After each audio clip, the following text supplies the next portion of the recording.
To live in Saskatchewan is to be blessed by light. We take it for granted, which means perhaps that we pay it too little attention. It is almost inseparable from the air we breathe. We may pray for rain and snow, for moisture of any kind, but we never expect the clouds to form more than an interval. The light seems to love the land here. It leaves it with such reluctance at day's end. And in the white months of winter, most of all, the land itself clings to the traces of daylight like nowhere else, I'm convinced, in the inhabited world. And then, just as slowly, night draws its star blanket across the earth. And as if in response, pinpricks of light appear here and there across the prairie. Those lights are our hearths. But we are a greedy, fearful people. We have outlawed darkness and banished it from our lives.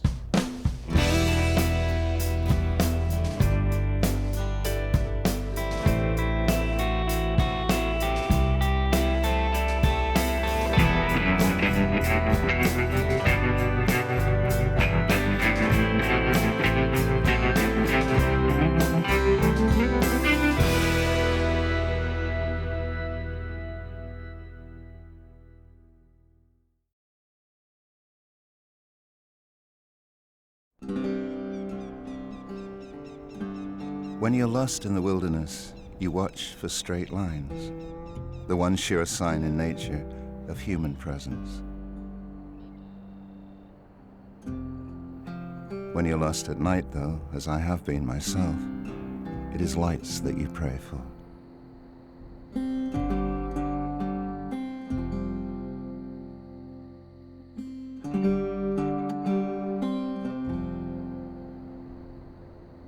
The yard light marks a territory, an island of man-made day where work need not stop.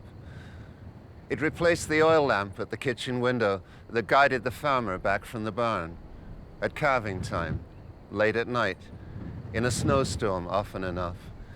And away from the towns, it guides the traveler still, overtaken by night, misadventure, foul weather.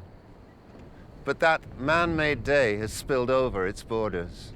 More often now, the islands are made of darkness, not of light.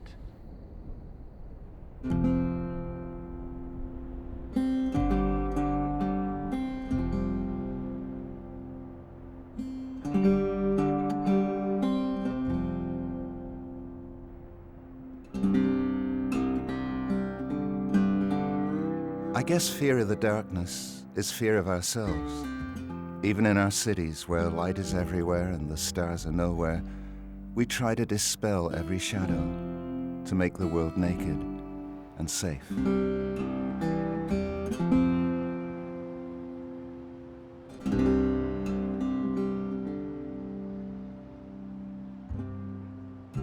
"10 years ago, a dear friend was dying at home, a few miles outside this city.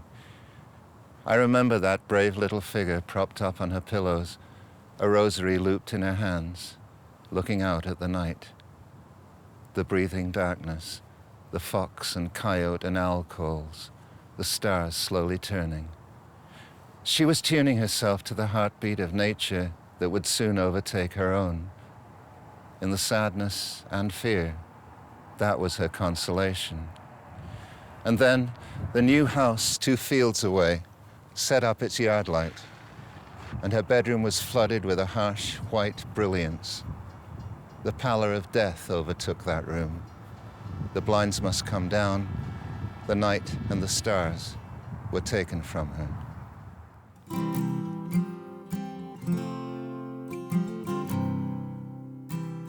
Oh, dark, dark, dark, amid the blaze of noon, irrecoverably dark, total eclipse without all hope of day.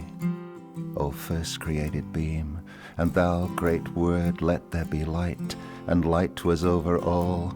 Why am I thus bereaved thy prime decree?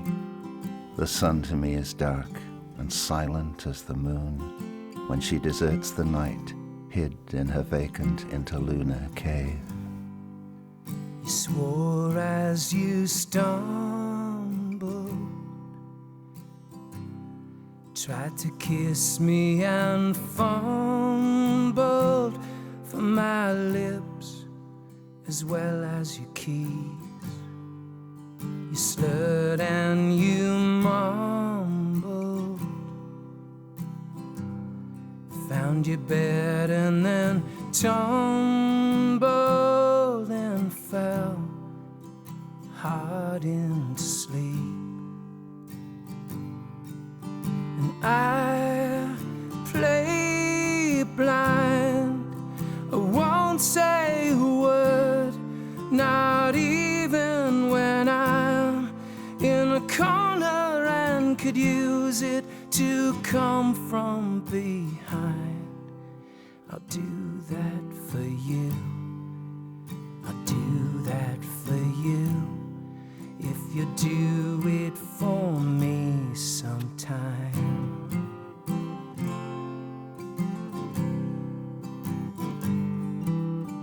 Joanna, I maybe have seen too many bad films or read too many bad novels, but I expected when I was introduced to you that you would reach out and feel what my face looked like.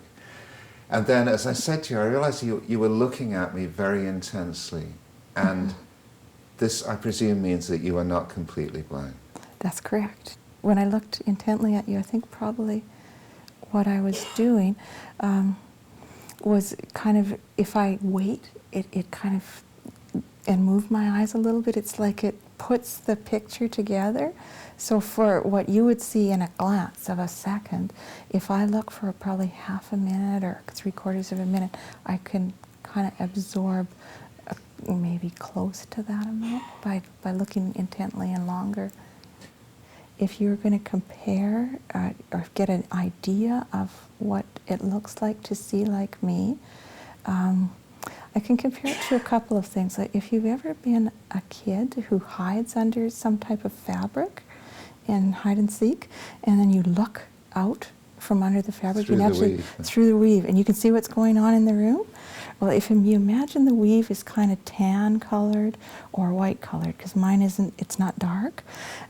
So what you would see when you looked out of that, and if it was kind of an irregular, some places you could see more than others, that would be kind of what I live with. I used to compare it to looking through a dusty screen when it was first starting.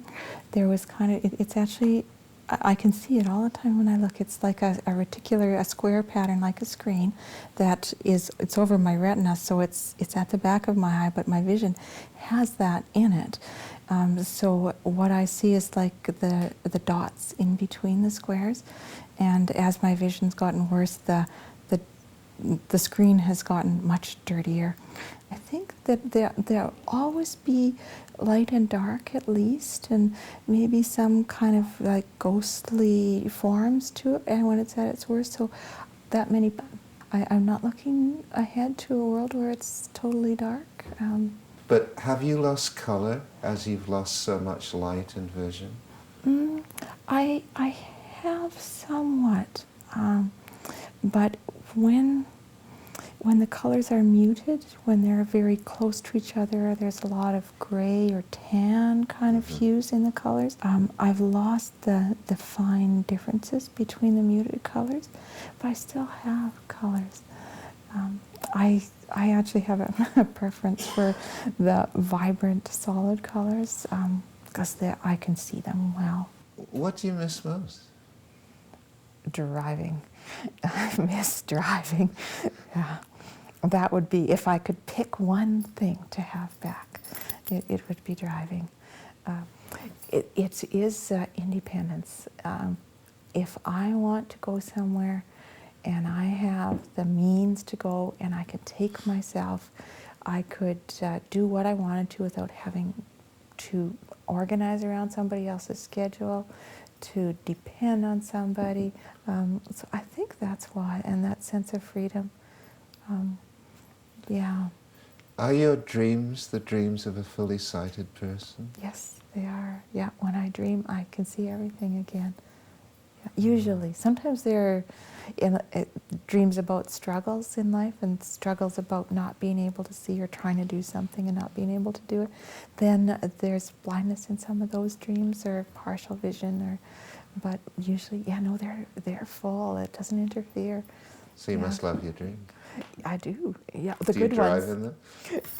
No, actually I don't. Come to think of it, no, I'm always a passenger when I'm there's driving. Yeah. No, the dreams are walking dreams when I'm going somewhere. But it's in dream time, so you can walk a far distance quite fast in a dream. So yeah, just boop, you're there. Yeah. What do people get most wrong about blindness? Do you get condescended to like deaf people do? Yes. Yeah. Does it piss you off? Yeah, well, it used to. I'm kind of used to it now because I guess I've been around a lot of blind people and they say, have you noticed people talk louder when they're around you? I can't see that. Oh, well, let me show you. And so that's one that typically used to bother me, and now it's just, I say, oh, my hearing's okay. It's only my sight. You know, I can check in with people and tell them that. The condescendingness, people think that, actually that was one of the biggest adjustments for me, because people thought that I'm disabled because I can't see, so I must be disabled in other things too. This is a fairly personal question, but did you consciously start noticing things and clinging to them or fixing them because you knew you were, in one sense, saying goodbye to them? I did, yeah. Yeah, I didn't know how rapidly it was going to go. Like, it was quite early on. And after I heard stories, nobody could tell me, am I going to be able to see for a long time? Am I, is it going to go to a certain point and then level out and stabilize? So I thought, what I can see now could be gone by next year. And I thought, I want to remember, so I can remember, having the kids really close and getting big pictures of them and saying, okay, I want to remember, and I would feel them too. Because of the same stories you were talking about, people feeling faces to see what people look like. So I'd say, okay, I know that this is what they look like, and they were little and they liked it. I would rub them and feel them, and this is what that look feels like. And I've never needed to use that, but at that time I could remember doing that. And sunsets. We had this one part of the house that faced completely west, and had really beautiful big windows, and the way the houses were around it, the sun would come in, and I can remember making a special point every evening, whatever time it was, when it was all colorful, to go and look and see the sunset and remember it. And yeah. So have you got a good visual memory gallery? Mm-hmm. Yeah. Yeah, all the colors. Yeah, I can actually remember, those sunsets are so in me. When the kids would ask me to draw pictures when we were traveling, I can remember I always drew sunsets.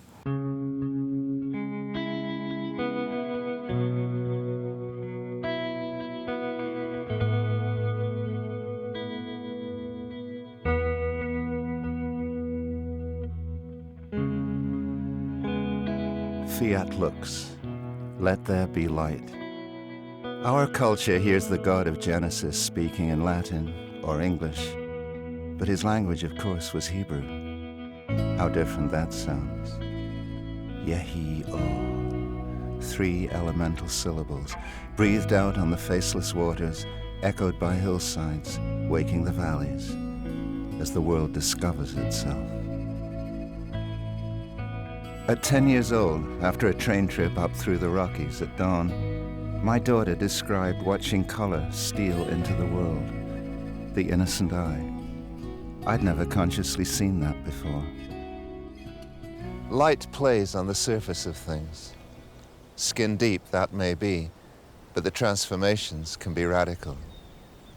The Frenchman Claude Monet watched the light shifting over the face of Rouen Cathedral, as it might across a cliff face, a human face, a lake. And he documented that, knowing that the paints on his palette, the pigments set down on the canvas, were creatures of light themselves. For me, the light, the color is Not so much something that is just merely reflected or describes something apart from oneself or apart from the subject matter. It's something that's integral to that process, in the best sense, creative process, I hope, or journey. The idea of something light emerging that's when actually art gets good, and I think painting gets good, is when the artist isn't seduced entirely by the sexiness of knowing light and color, but it actually, for the artist to get back to something that is more, I guess in some ways, in literary terms for me, it's that difference between the poetic and the word in some ways. With visual art, the idea that light emanates or is drawn from this thing that you've had a part in making is I think, a lovely notion. It goes beyond just the optics, it goes beyond the science, or it goes beyond just this sort of elemental sense of running stuff together from nature. If there's any kind of emanation, it's that connectedness between, if you can steer some of your own human spirit into the making of a thing. And that means pulling back from that conceit of searching out, absolute proof or the telling details of the thing, which it collapses under its own weight of detail in some respects too. Does the external light of this part of the world have any bearing on the work that's done here, on your work? Until I traveled, I didn't really know entirely that, get thoroughly what that sense of, the different light in different parts of the world is. It's like, I talked to Prince Edward Islander one time, and he says, everyone's telling me the soil's red. He says, the soil's not red. He went away for a year, came back, and he says, damn, the soil's red. And the same thing with light in the world, where you travel and you're kind of, in a sense, swimming in light in other parts of the world, and then you come home and you're so sensitized to that, something that others may read as being, on the edge of bleak, but I think actually it teaches us sensitivity. The light in this part of the world, I think we become so sensitive. As my daughter was saying the other day, she says, look, there's green in the grass. It's just like spring is coming, and that's just that something in a lush, overgrowth, undergrowth of another part of the world. You might not know, like what that means, what green may mean as a color, but in this part of the world, we have to rely on the quietude and sometimes the subtlest things to guide ourselves, to find hope in nature, that I think we're good at it. And for an artist here, there are a number of other individuals here that are just very fine at reading nature, and as it should be. Is light accessible to someone who doesn't work in color? Yes. I think it's very difficult to understand the foundation for understanding color if you don't know its other personality, which is the absence of color. Art making, generally, not just painting, but art making is, I think, about drawing from all things in nature. And there are times in nature when color-depleted circumstances, depending on if it's winter, depending on if it's middle of night or whatever, that we become sensitive to properties of light that are not based on color. And even from within the art world, between drawing and painting, and between line and the sensuous properties of modeling of paint, there are significant differences, but they all belong to the same family, I think. And when I'm working in black and white, I don't miss the color because the color lives elsewhere. I'm not really that, I would just say, particular. I'm not that, I hope, about the specific qualities of light. I work often at night. I work in the morning. In some ways, I test my work against different lighting circumstances themselves. But strong light, I don't shy from. Overcast light, I welcome. And it's just, again, I try to build around myself that sense that the passage of time is what describes back a real studio experience.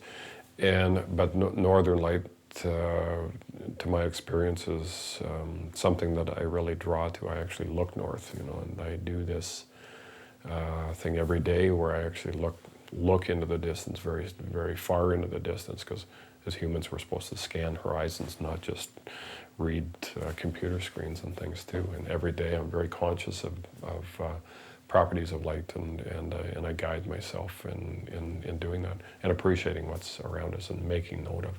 This is a kind of meditative discipline that you consciously indulge in the speed of my day. It's meditative at 90 miles an hour, but I do this. It's kind of a rigor that I engage with. I look at things very close and in proximity to me. I look at things very far from me, and to bridge between the immediate and the far distant.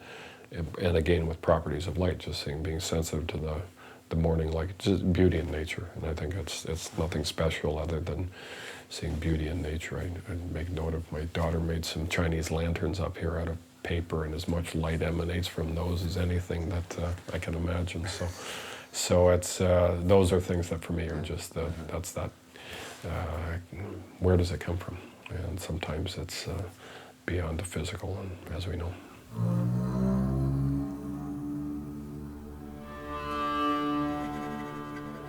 The stained glass windows, which brought color into people's lives centuries ago, man-made beauty in a dance with the God-given light outside, stories for unread people told in light and color, grew out of the metaphor upon which our culture is based. Light has two meanings in our language, and they seem to blend into each other, for darkness is heavy, it seems, with the weight of fear and danger and uncertainty and ignorance.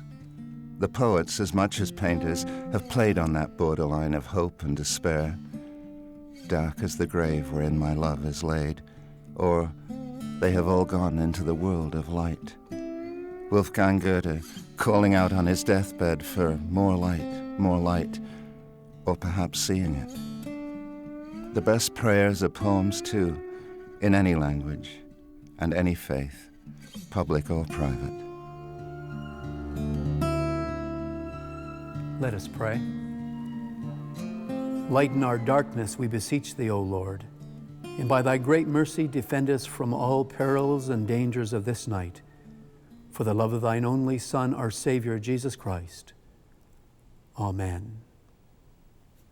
It's a fabulous prayer when you really look at it, and how the significance of what it meant for the people in that day and for us in this day and age.